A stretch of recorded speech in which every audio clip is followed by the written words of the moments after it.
എത്ര നാളായി ചോദിക്കണേ, ഇക്കാക്കൊരു മൊത്തം എന്താ? യാതൊരു പാപ്പാക്ക് പ്രായമായി, പഴയ പോലെ പണിക്കൊന്നും പോവാൻ വയ്യേ ഇപ്പൊ. എന്തോന്നാ അപ്പ പറയണ? നിങ്ങൾ പണിക്ക് പോയാൽ വീട്ടിലെ കാര്യങ്ങളായി നോക്കും, ഇങ്ങനെ കഴപ്പനാവല്ലേ പാപ്പാ? കഴിവറുടെ പോലെ നാളെ പോലെ വല്ല പഠിക്കാൻ പൊക്കോളണം. അപ്പുറത്തെ വീട്ടിലെ സുധാകരൻ അവൻ അവനിപ്പോ ഡോക്ടറാണ്. അവന്റെ അച്ഛൻ അവനെ പഠിപ്പിച്ചത് MBBS, നിങ്ങൾ എന്നെ പഠിപ്പിച്ചത് IT.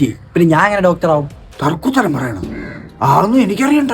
അല്ല, അവന്റെ അച്ഛനോടല്ലേ നിങ്ങൾ പഠിച്ചത്? അവന്റെ അച്ഛൻ സർക്കാർ ജോലി ഉണ്ടല്ലോ.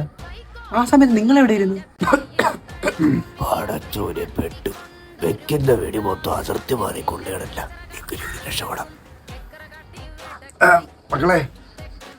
പാപ്പാക്ക് വല്ലാത്തൊരു നെഞ്ചു വേന. പാപ്പ ഒന്ന് കിടക്കട്ടെ. അതൊക്കെ വലിയ, അതാണ് നല്ലത്.